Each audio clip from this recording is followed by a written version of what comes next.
Each year, Microsoft Research hosts hundreds of influential speakers from around the world, including leading scientists, renowned experts in technology, book authors, and leading academics, and makes videos of these lectures freely available.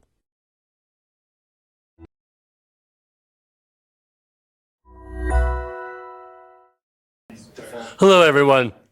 I'm John Boyle, and I coordinate the Studio 99 project for Microsoft Research, Art, and Technology. Today, we're really pleased to welcome Keith Salmon, who is lives in Scotland and is a landscape painter. Today, he'll be talking about the experience of being a landscape painter who is visually impaired and how that has affected his practice.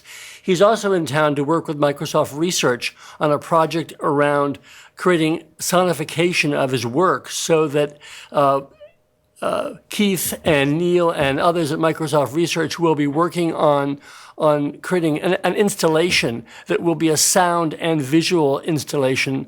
The sound part will be based on proximity, the viewer's location in relation to the work. So that is, I think, sufficient. We'll talk for about 45 minutes, and then there will be time for questions. So without further ado, Keith Salmon. Thank you very much, John. Even get a woo. Okay, well, thanks, John. Thanks to everyone here at Microsoft for inviting me along and for inviting me to take part in this kind of collaboration with this very exciting project. I'm here this afternoon to just tell you a little bit about myself, about my practice, about how my work has developed, especially sort of since my sight went bad in 1990, and I guess how I've ended up standing here talking to you. I'll try not go to stone. I'm going to have to whip through quite fast. Anyway, I've always loved art. I've always loved making art. Even as a kid, I used to love drawing, painting, making stuff. And I guess it was almost inevitable that I would end up going to art college, which I did in 1979.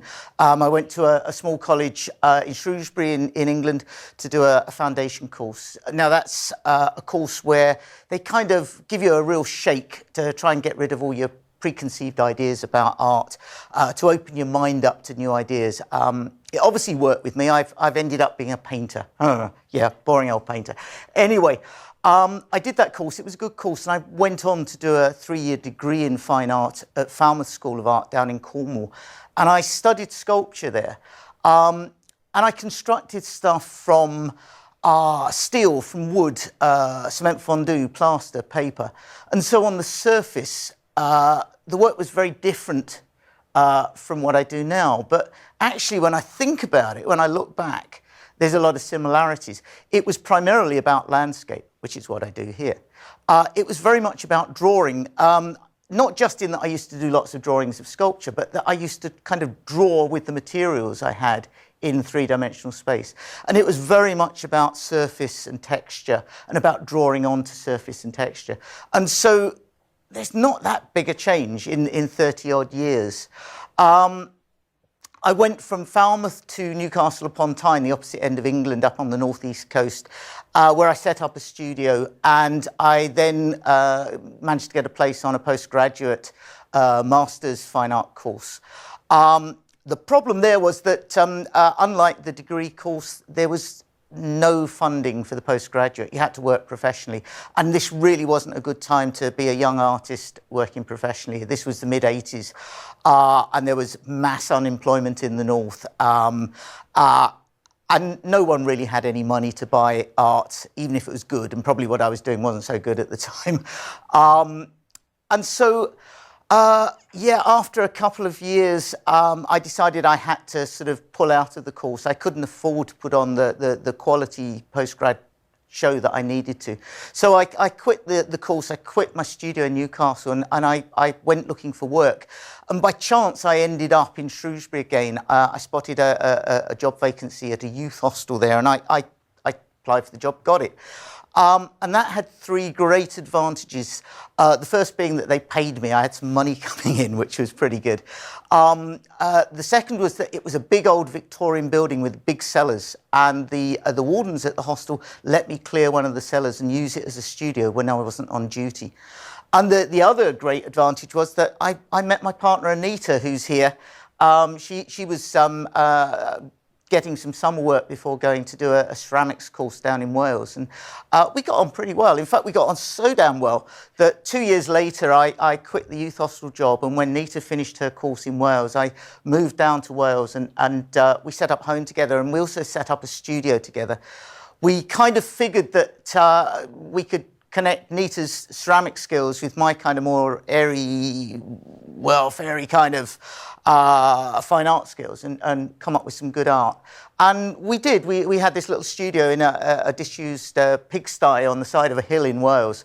And it worked for a bit, but we didn't have either the money or the sort of business skills to make it really work. And at this time, something really major happened that kind of put a bit of a dint in our plans, in that my site, which had been fine for the first 30 years of my life, in 1990, it suddenly went very bad very quickly. And the consultant I saw said that he thought that I'd probably go totally blind within a few years. But he did say he would try and save a bit of sight. And so, as you can imagine, it was a huge blow for someone who'd kind of been trying to sort of get himself into a position where he could call himself a professional artist and live a life as a professional artist. Suddenly to learn that you could be totally blind in a few years, it was bad news. And I didn't really make any art for about 3, possibly 4 months, which is about the longest time I've never made art. And then I just thought, well, hang about, look, the guy only said I'd probably go totally blind. He didn't say I would definitely go totally blind. And he did say he'd try and save a bit of sight. And so I thought, well, what I ought to be doing was actually trying to make as much art as I could in the time that I had. And I also, taking that a bit further, I thought, well, I'll put the sculpture to one side and work on the purely visual side of my work, the painting and drawing. Over the sort of next few years, luckily saved a little bit of sight in one eye. And I started to just try and relearn how to work. And I tried all sorts of different ways of drawing, painting, printing. And by the time Nita and I moved from Wales up to Scotland in 1998, I was starting to find ways of painting with the little bit of sight that I had, which basically comes down to just a little bit in this right eye, that all the rest is kind of gone. And this picture here, this was one of the pieces, one of the first pieces which I started to feel was starting to do something that I wanted. Fairly crudely put together. This is quite small. This is a foot square, so this is blown up really big here. But it's oil paint on board, and I used broad brushes, and I bodged the paint down with very little technique. And I scraped paint off, and I built it up in layers. And these paintings at the time, they were based on kind of man-made environments, buildings, street scenes, the harbour scene in Irvine in Scotland. But I found I was really frustrated because prior to my sight going bad, I used to do a lot of observational drawing. I used to sit around, especially used to like building sites, big construction sites, and I'd sit and draw. And I found that I could no longer sort of see my subject, and I couldn't even see the blooming drawings, which was a bit of a problem. It wasn't good. And I started to think, well, how do I get around this? How do I try and create pictures that appear to have detail without having the sight to see to do it? And one of the first solutions I came up with, I suddenly realized that if I scribbled line, through the nature of scribbling line, you create something that is quite detailed. It might be fairly random, but it's quite detailed. And I started to do sort of scribbled drawings. This is one of them. They're done in pastel. They're built up from layer upon layer of just scribbled line, gradually pulling out a vague image. This was one of a series of drawings I did based on a church we have in Irvine called the Trinity Church, big, high, steep spire, and it catches the light in the summer evening. And I say it's not an exact representation, but it conveys something of it, and it's got a lot of detail in. This one kind of touches landscape because we live in Irvine on the west coast of Scotland, just to the southwest of Glasgow, on the side of the Firth of Clyde. And out there down to the south is an amazing island called Ailsa Craig, and it's an old volcanic plug that rises to, I think, about 1,100 feet out of the sea. And from Irvine, if I use a monocular and Nita points me in the right direction, I get this kind of fuzzy kind of triangle, and this is what this drawing was about. And so touching on landscape here, this is a second great passion in my life, is the outdoors, the wild, the mountains. My father, he was a great hill walker, and he moved from London. My family are all from North London, and he got fed up commuting across the city. And he got a job in mid Wales in 1969 when I was 10. And very quickly after we set up home, he started taking the family out into the Welsh hills. My mum and sister quickly realised that it wasn't the way they wanted to spend their Saturday afternoon, being dragged across a damp Welsh moor. And they abandoned us and went shopping on a Saturday. But I really caught the bug, and over the rest of my teens, I went out fairly regularly with my father. And so this hill walking thing, again in 1990 when my sight went bad, I suddenly realised that when I wasn't on a man-made surface, I couldn't really see where I was putting my feet, and I was sort of jiggling around. And I thought, you know, this is going to be really dangerous going in the hills. And I thought, well, I can't go in the hills if I can't see. But I just couldn't really get my head around the concept of not being able to walk mountains. I love them so much. And so I decided I had to find a way of trying to walk in the hills safely, or as safe as possible. And to start with, I bought a stick. I thought if I had a stick, that would keep me upright. It would give me a bit of confidence about, you know, if I missed a footing, I would have something to try and keep me from falling over. And I thought I could bodge it around and try and feel what the ground was doing. And I also thought, well, I can ask Nita if she would see if it was possible or even practical for her as a fully sighted person to actually guide me, now visually impaired, in the mountains. And so we went back to our local hills, and at the time, this was the area, it was called Carmarthen Van. It's a high area of moorland out of which this wonderful escarpment rises, and it runs for about 7 miles in an undulating and curving sort of line. And it reaches about 2,500 feet. And on that first day, with my new stick and my new guide, we got to roughly this point where this photo's taken. And it had involved climbing up from the moor lower down, big drop on one side. And the stick worked. And Nita found that she could guide me. And over the years, we developed, we walked further, we did more difficult routes. And we covered quite a lot of ground. But the problem was that I kind of felt guilty that I was walking in the hills. I kind of thought that a person who used a white cane to get around in town and to go to the pub, if people found out that every 4 or 5 weeks I was throwing it to one side, putting the walking boots on and grabbing my old stick and going out in the mountains, they would think I was very irresponsible. And that all changed, though, when Nita and I went to Scotland in 1998. About 18 months later, I heard about a magnificent course being run by the Mountaineering Council of Scotland. And it was a summer mountain skills course for blind and visually impaired people. And I thought, well, hey, yep, that's for me. And I signed up. And it was the start of almost me getting to stand here today talking about all this stuff, because I went there, and to start with, I met 6 other blind and visually impaired people who, just like me, were kind of mad enough to want to still walk mountains when they couldn't really see their feet. Also, of course, it was being run by the Mountaineering Council of Scotland, and we had some of the top mountain instructors in the UK leading the course. And they were saying, yeah, it's fine for you guys to go in the mountains. You have to have the same skills as anyone else, but you have to adapt them to meet the requirements of your visual impairment. And so that kind of took away the guilt. And finally, the way the course was set up, there was each visually impaired person was teamed up or paired up with a fully sighted volunteer guide. And by pure chance, that week, although the course was open to people from all over the country, there was 4 of us from North Ayrshire in Scotland. We'd never met before the course. 2 of us were visually impaired, and 2 of the fully sighted guides were there that week. One of them was a guy called Stevie, who was the sports development officer for the county council, and he guided me. And another chap called Guy Hansford, who is a retired computer man, he guided Jerry, the other visually impaired person from Ayrshire. And so when we got back from the course, Stevie suddenly got in touch with me and said, look, I'm setting up a new mountaineering club for North Ayrshire called Airna Cregan, and he invited Nita and I to join.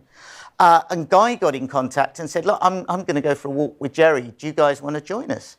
And that started a very long friendship. It continues today. And we've climbed many, many mountains with Guy.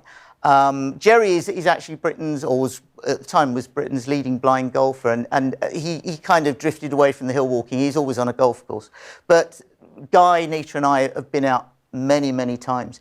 And this combination of Guy Hansford and Stevie and his club came together in February 2002 when the club went on its first weekend trip. And we went to a place called Curragh Station. It's two platforms, an old signal box and a tiny estate building turned into a wee restaurant that's in the middle of nowhere. It's the highest point on the railway line between Glasgow and Fort William in the Highlands. And at the time, the signal box was converted into a bunkhouse. And so 13 of us turned up on a February Friday evening. Nita was working that weekend, so Guy had come along with me. And when we got up on the Saturday morning, there was snow on the mountains. Now, even when I was fully sighted, I'd never done any winter walking. I'd always been very much a three-season walker. But Guy was is an experienced sort of winter walker, mountaineer. And he had been following the conditions. He said, no, this is perfect conditions to introduce someone like you to winter walking. He said, we won't need crampons, but we will need an axe. And he said, I've brought along a spare axe and I'll introduce you on the basic techniques for using it. And we set off, and he was so right, because it was the perfect day. We had all four seasons, which isn't unusual. You can get that in the middle of summer in Scotland. But we set off, and as we climbed up, we looked out over the vastness of Rannoch Moor, and there was patches of sunlight and dark cloud, and it was a great sort of pattern of textures and colour. And it was gorgeous. Then we got into the snow and the clouds swept in. And by the time we got to the top, we were in thick cloud. It was bitterly cold, driving wind, bits of snow. And Guy snapped this little photo of me on the summit of my first winter hill, which is Luam Ullum, and it's just under 3,000 feet. We carried on from there and we dropped down to a col. And as we sort of hunkered down behind a rock to have our lunch, the bad weather swept through briefly, and we got these vast views out over the moor to the bigger snow-capped mountains of Glencoe, and then it filled in again. And by the time we got to the second summit of the day, we were stood in a near sort of mini blizzard. It was driving horizontal snow, very, very cold. And Guy had something wrong with his rucksack. He's always faffing around with some bit of his gear or other. And for about 10 minutes, he was prodding around with it. And I was stood at this mountain and snow getting in every little gap of the gear and that, and had the biggest, broadest grin on my face you could ever believe. Because I was thinking, 8 years ago, I thought I'd never walk a hill again. And now suddenly I was on this wild Scottish mountain in a near blizzard. You know, what better could you get, really? It actually got better because 3 hours later, when we got back down to the Curragh station, the whole weather system had swept through and there wasn't a cloud in the sky. And there was these big, long, sort of late afternoon shadows, and the late winter sun was turning the moor sort of this fabulous gold colour. And I learnt two really, really important things that day. The first was that I had to combine my two main interests, my art and my hill walking, and use all these days, all these hours, all these things that we were seeing and experiencing in the hills as the source for my artwork. The second thing was that I knew that I had to go and get the skills to walk in the mountains in winter safely. And a year later, we were back, Nita, myself and Guy, at Glenmore Lodge, doing a winter mountaineering skills course for blind and visually impaired people. We persuaded them to run this course. They only did the one, and we were lucky enough to go on it. And again, it was a proper course. This wasn't a kind of adventure holiday for people who can't see too well. This was a proper mountain skills course. They taught us how to walk in snow, how to kick steps, how to walk with crampons, how to walk with an ice axe. We spent an entire afternoon tumbling every which way down hills, learning ice axe arrests. They taught us the basics of avalanche awareness, of survival techniques, digging snow holes, and some really useful little techniques that visually impaired people could use to help They're fully sighted guides navigate in bad weather. So it's a fabulous course. And over the years, we put these skills together and we started getting out very regularly. Our friend Guy, this is him. I met him in 2001 on the first course, and he was 69. By the time we were here, he's about 75. Amazing little mountain goat of a man. He's so fit.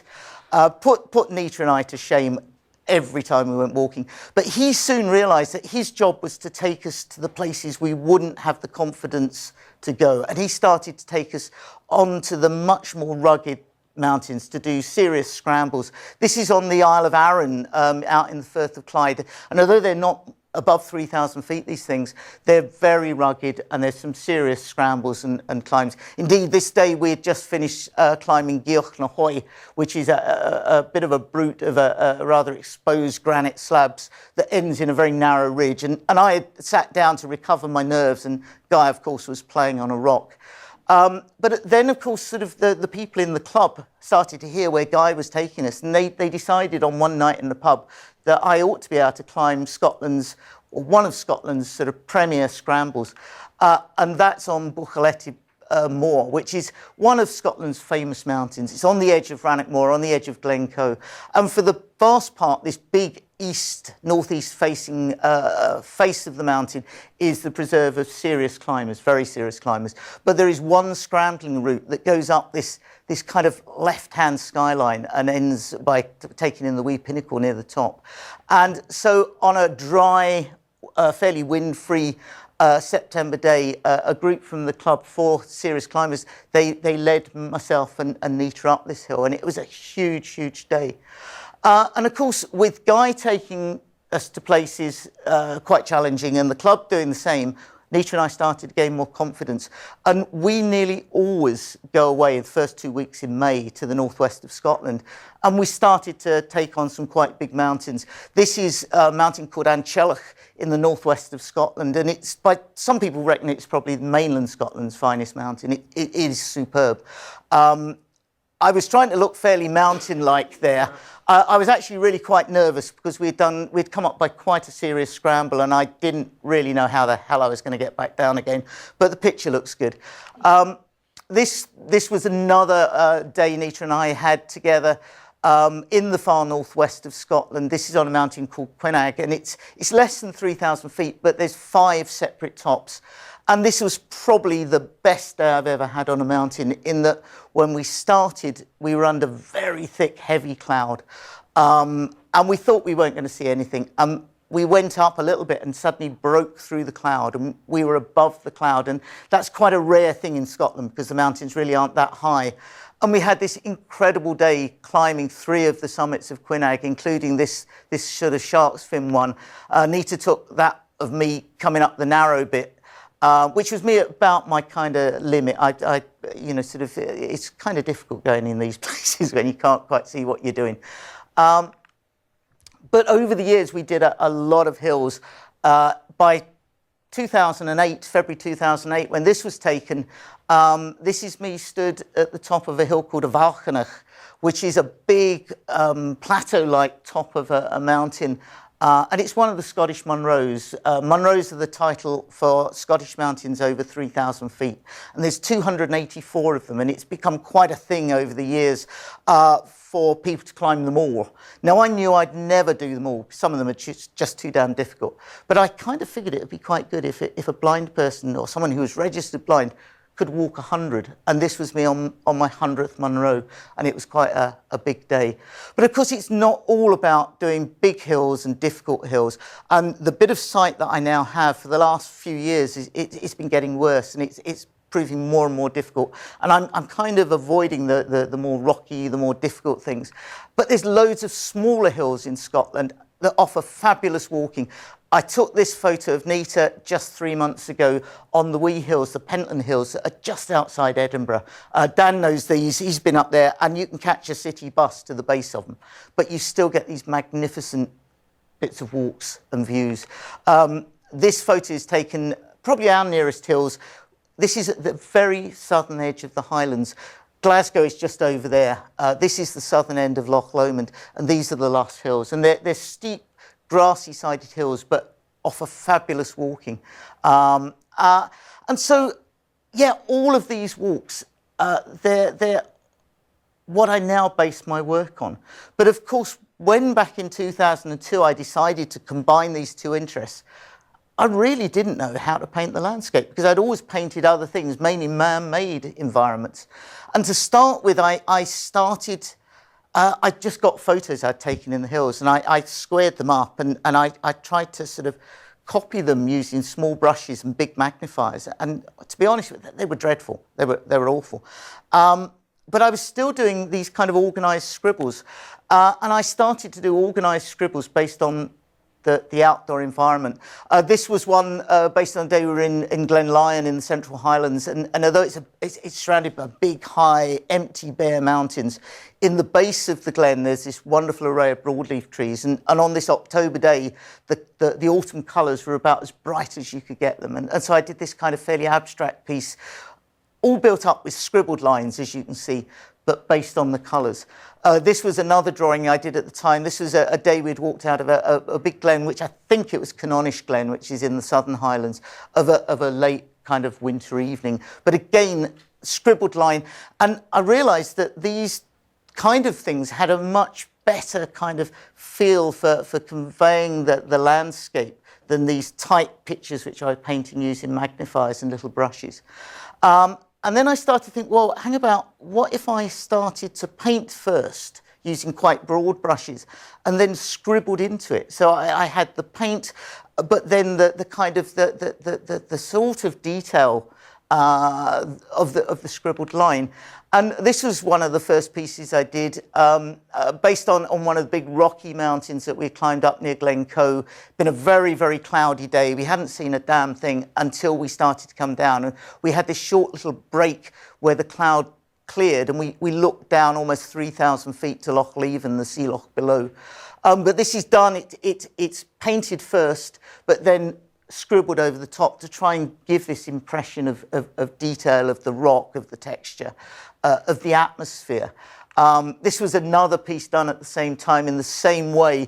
This time when we'd climbed or started to climb a hill above the north end of Loch Lomond, and we got caught out about 1,000 feet up by a thunderstorm, which wasn't a clever thing to do, but we just stood it out. And as the storm started to pass by, rather than the sky lighting up first, the loch lit up in this strange kind of way, and this drawing come painting was about that.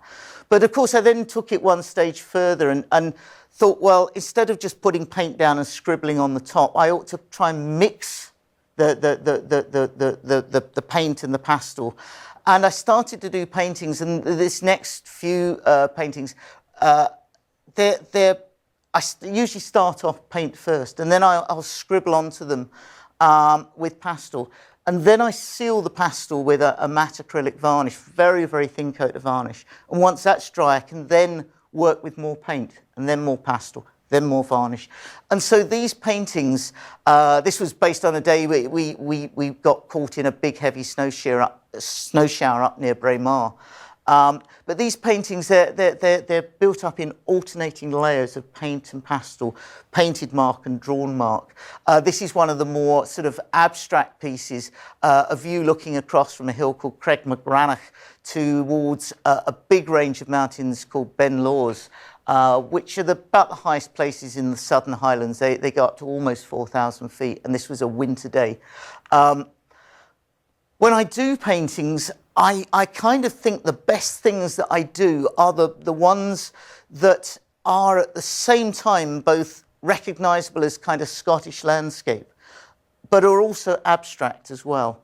And I find it very difficult to get the balance right. They either go one way or t'other way. And if you kind of force the abstract, sometimes I think it kind of looks naff. And so this painting, I did this in 2008, based on a walk that I did with this chap, Guy, in the Monolaeth Mountains in the Grampians of Scotland. And it's a big, high, undulating, treeless plateau around 3,000 feet. It'd be an absolute nightmare to navigate in if you got caught there in mist. And yeah, I think this painting kind of conveys, this is, I suppose, yeah, up in the top 5 that I've done. I think this one works as a landscape abstract painting. Some of them, though, that I do, I deliberately try and make them more obviously mountain pieces. This was based on a winter day up on a mountain called Benandothy. We'd climbed the mountain, and as we came down in the late February afternoon, it was bitterly cold. There was ice everywhere, very, very cold, and it was just fabulous. I sometimes try and do works based on the coast, because one of the great things about the west coast of Scotland is that it's not just mountains, you've got the sea everywhere. This was a painting I did. Nita and I went over to the Outer Hebrides to Harris a couple of Aprils ago. And it was a pretty rough, dreich April evening when we crossed the ferry. And this was based on the idea of us sat looking out from the ferry, trying to spot the first signs of the islands in the west, and the mist and the rain and the rough sea. And of course, some paintings go deliberately more towards the abstract. You can see that I've used much broader marks here. Still got the drawn marks in there, but these are big, wide, broad brushes. Based on a day we're on a northern Munro called Conivore in May, and there's still a lot of snow on its northeastern slopes, and there's these great big snow slopes. A few years ago, though, I managed to move into a bigger studio, and it gave me room to not only carry on doing the acrylic and pastel pieces, but also to start working back in oil again. And these next few paintings, they've all been done in the last year, 18 months. They're about 3 foot square. They're done in traditional oil colour, but using very thick paint. No drawing in this at all. They're just thick paint.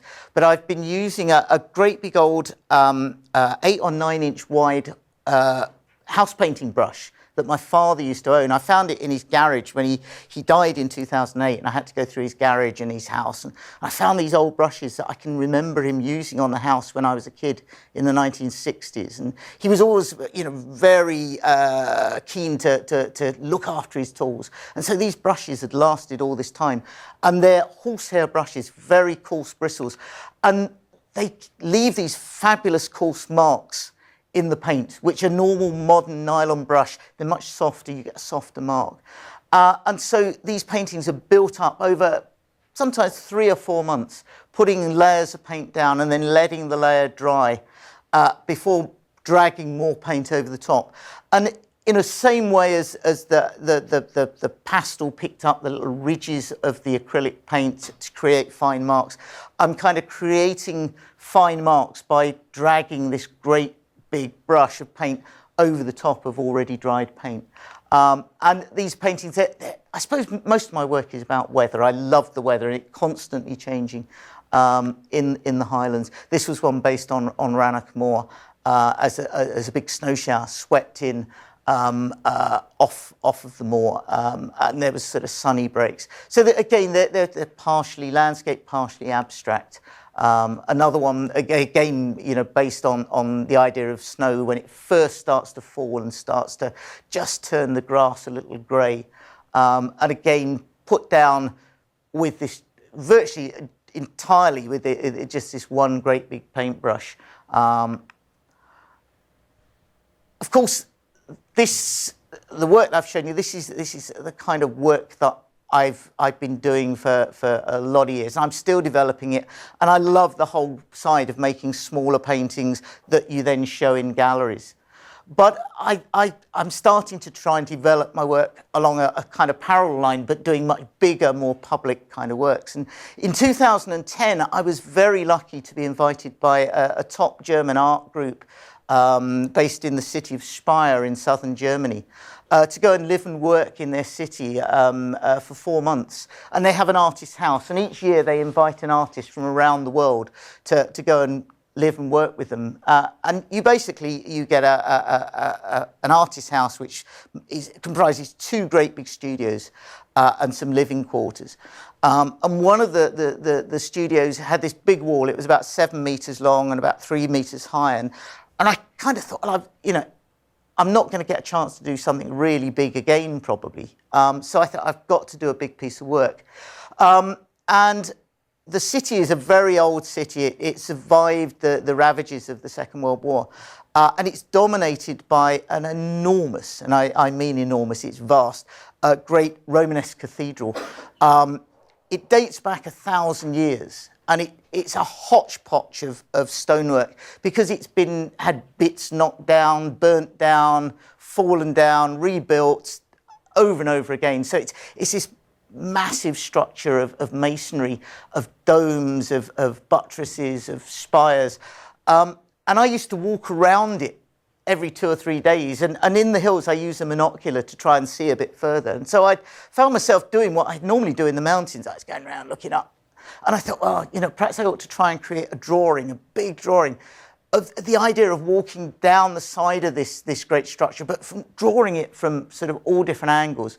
And I created this drawing. It's a little over 4.5 meters long by 1.5 meters high. So it's a pretty big drawing. It's done in 4 different shades of grey oil pastel.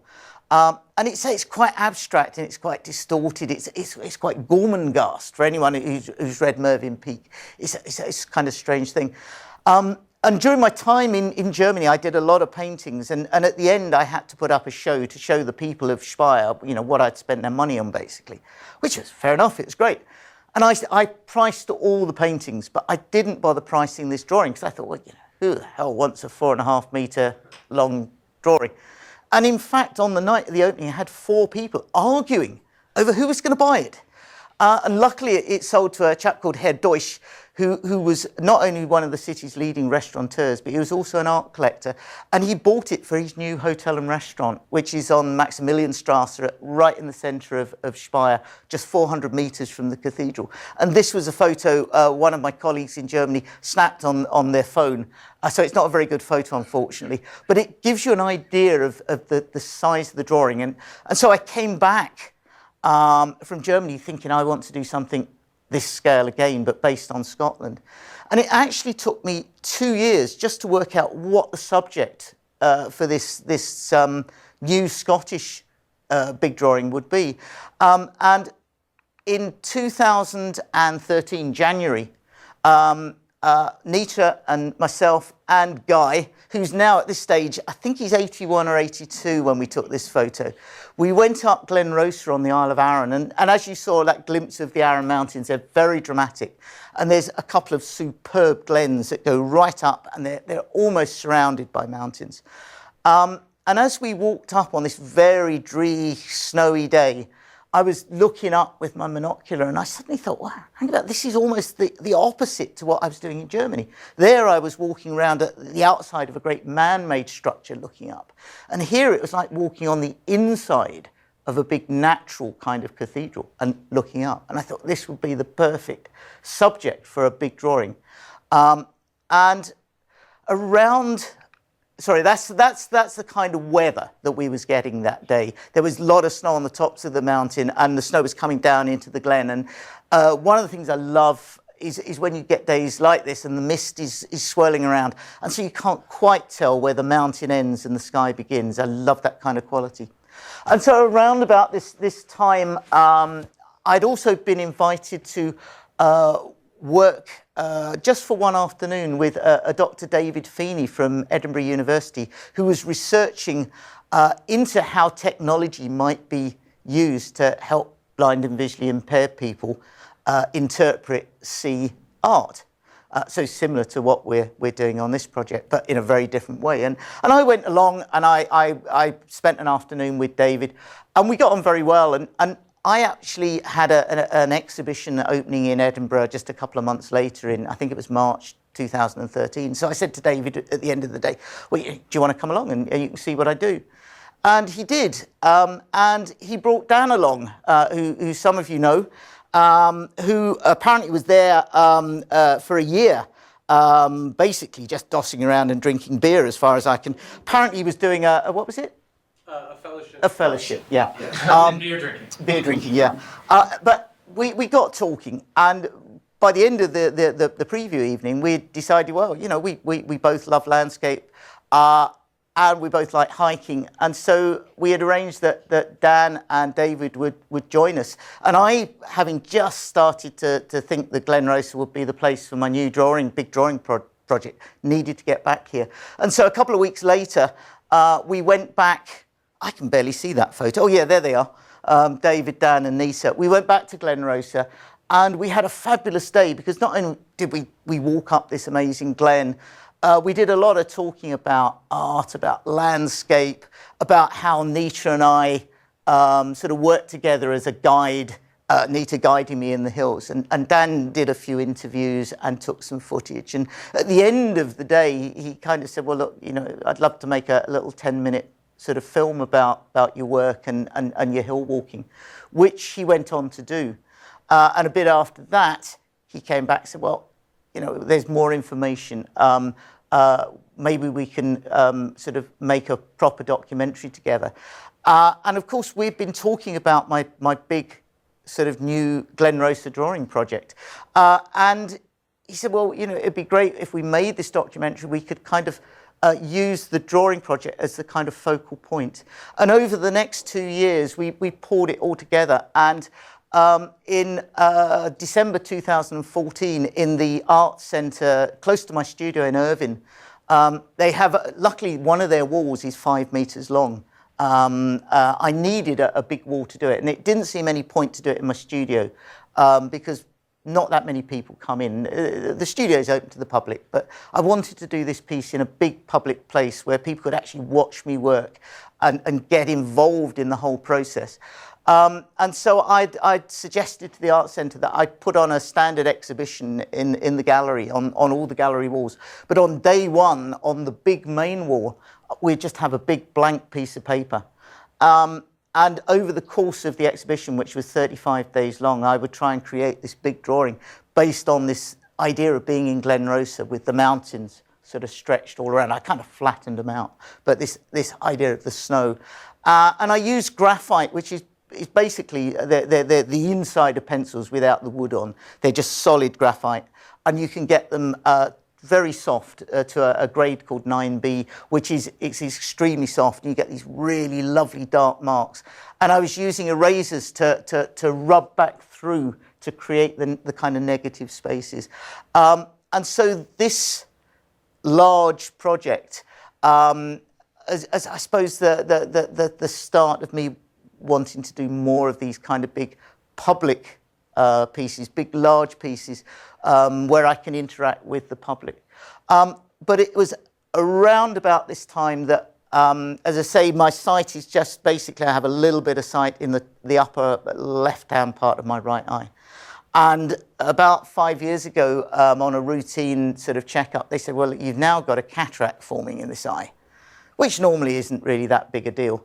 But the retina in the eye is so badly damaged that well, a couple of different consultants have looked and said, no, we don't want to touch that until it's absolute last resort. And so I'm very aware that the bit of sight that I have is now getting a bit worse again. Hence, I'm not climbing such difficult hills as I used to. And I started to think, well, what am I going to do if my sight gets to a point that my paintings become incredibly minimal, which I can foresee they're going to do. And I started to think, well, I had thought that possibly I could go back to sculpture, but so many years have gone by, I'd be going right back to the beginning again.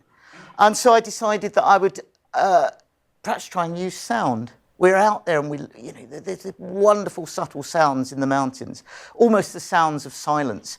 And I thought, well, maybe I can sort of try and capture some of this and try and incorporate sound with these ever more minimal kind of pieces of work. And we were working alongside Graham, who some of you at the meeting spoke to on Skype this morning. He was the sound engineer at the theatre at the time, and he was doing he was helping Dan record this whole drawing process in time lapse and doing some interviews once Dan had to go back to the States. And I didn't really know anything about, I'm not technologically minded, so I'm a real just slapper on a paint person in amongst all this technology. It's a bit scary. But we got talking to Graham. Nita said, well, look, you know, speak to Graham. He's a sound engineer. And I told him what I was planning, and he was really excited and said, well, yeah. He said, I'll lend you some gear. And he said, and I'll give you as much help or as little help as you want. And so I decided the best thing to do, he gave me this recorder, and I said, well, show me the on-off button. I'll make my own mistakes, and when I need some more advice, I'll come back to you. And he did that, and for about 18 months, Nita and I have been going out on our regular walks in the mountains, and we've started to make recordings. And I found that I'm starting to listen differently. And I've kind of figured that for this to work, I think it's got to work with large-scale, fairly abstract paintings. And so I've been starting to put together the plan of doing a large-scale, fairly abstract pastel drawing to which we'll add some sound. And of course, Dan has been following this process and knew what you guys were doing here and decided, well, perhaps we ought to be put in contact. And so that happened, was it back in November that you put me in touch with Neil? I think it was something like that. It's led to me coming over here and spending 11 days with Dan and Nita and people over in Joseph, sort of walking, exploring the landscape, and collecting information, both visual so that I can create some big drawings, but also audible so that we have audio to put with the drawings. So yeah, that's how I've got from going to art college back in '79 to stood here with you people on this really exciting project. So hopefully that's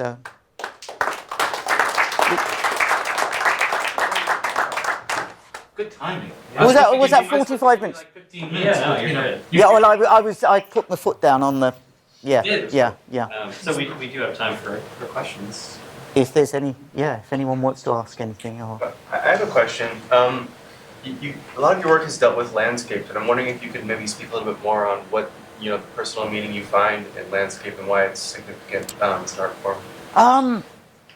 Well, this is quite strange. As I say, for many years, when I was art college, after that, most of my work was based on sort of much more man-made environments. Landscape nonetheless, but man-made environments. But I've always just, ever since my father introduced me to hill walking, I've just been passionate about going out in the wild. I think it's something about the quietness.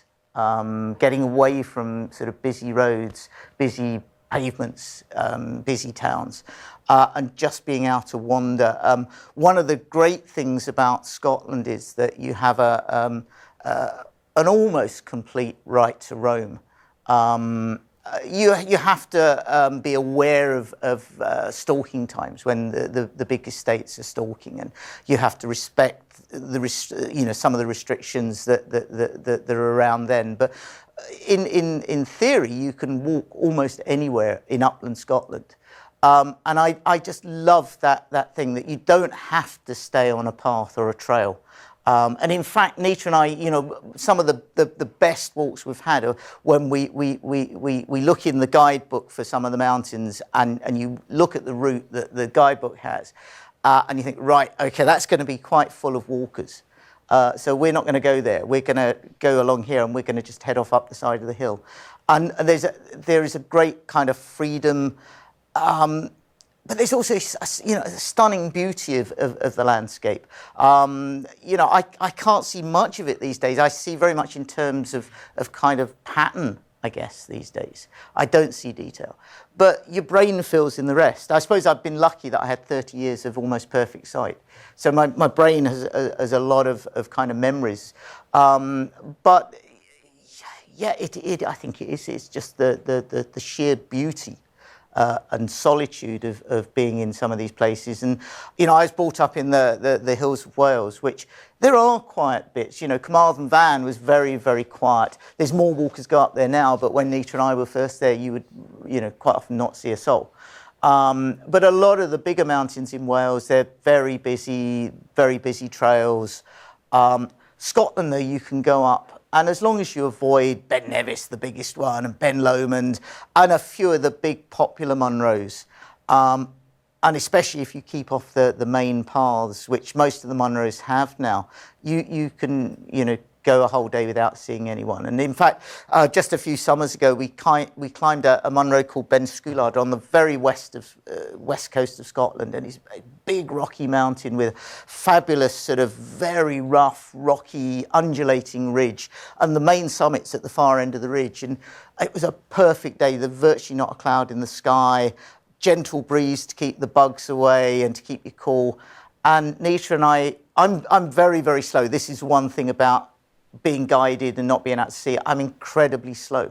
So to do a big walk, we have to start at perhaps 8:30 in the morning or earlier. And we're quite often, well, in fact, we've got a fairly proud record of being the last car in the car park. We're nearly always coming off the mountains as the light is going down and the sun's getting low. And that day we did this phenomenal walk and we didn't see anyone the whole time.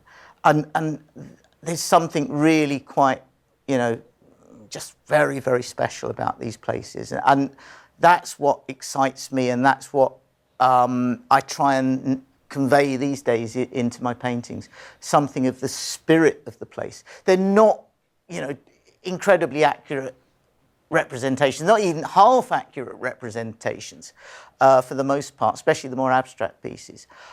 They're about me being in these places, about the experience of the day. They're all titled with very specific places. They're all about specific, days, specific moments sometimes. Although, for the most part, people come in, and I get this experience quite a lot. At my studio, I say it's open to the public, and people come in and they look at the labels and they'll suddenly say, oh no, I haven't been there, but I feel like I have. And I think that means my paintings are kind of doing something right, because they're picking up on the spirit of these wild places. Yeah. I was thinking it could be interesting for you to talk about the thing that was exciting you about the idea of the proximity and the audio changing as one moved away from the work you're going to create. Yeah, one of the ideas that we're starting to play around with is the drawings, like this one in particular, for this project that I'm proposing to do 3 large pastel drawings, scribbled pastel line. They're going to be around about 8 feet by 4 each, so big drawings. And one of the things about this one, that when you get close up to it, it's just a complete mass of scribble of line. It's a bit like looking at a Jackson Pollock painting. But as you pull back and you get further, the landscape kind of opens up in a sort of vague way.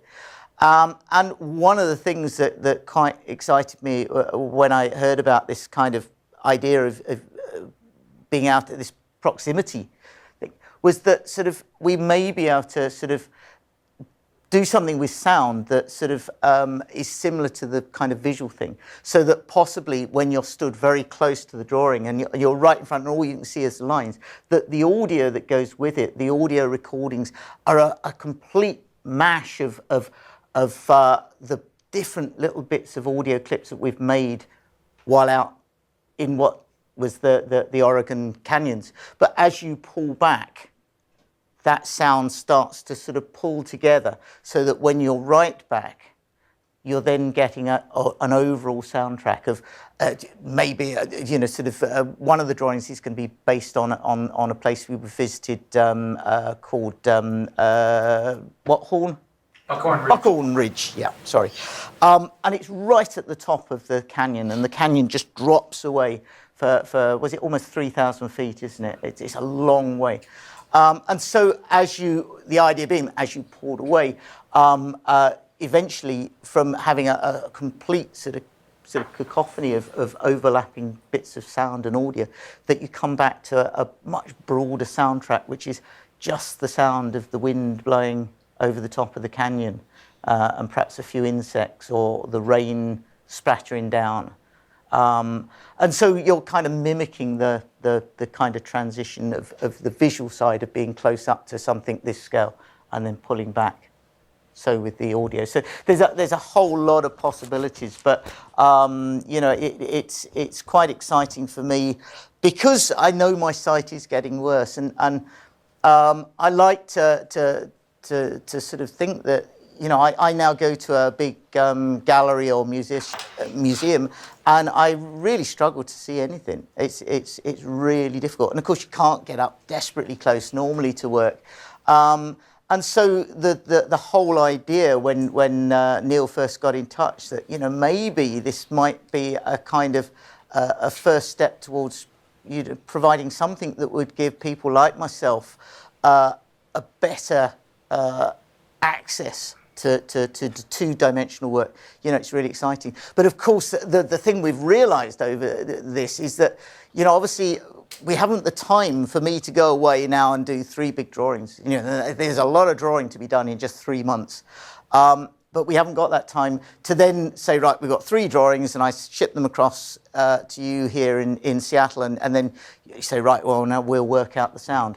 We're doing this all at once. We've been out, we had to first decide what type of landscape to do the work on. And there's 3 very different types of landscape at Joseph in Oregon, where we've just been. There's high alpine mountains, high prairie, and then these deep canyons. And we had to try and visit those very briefly in the first couple of days. So I had an idea of what I might try and do the work on. And the canyon land seemed to be, to me, the most interesting, the most different for me. And then... Not just about a minute. Oh, right. And then, of course, we had to go away and collect all the information. So this whole project is much more than just a thing where people will be able to interpret a piece of work. It's a much broader thing. It's a piece of work in its own right. The audio, the interpretation is part of the artwork, part of the drawing.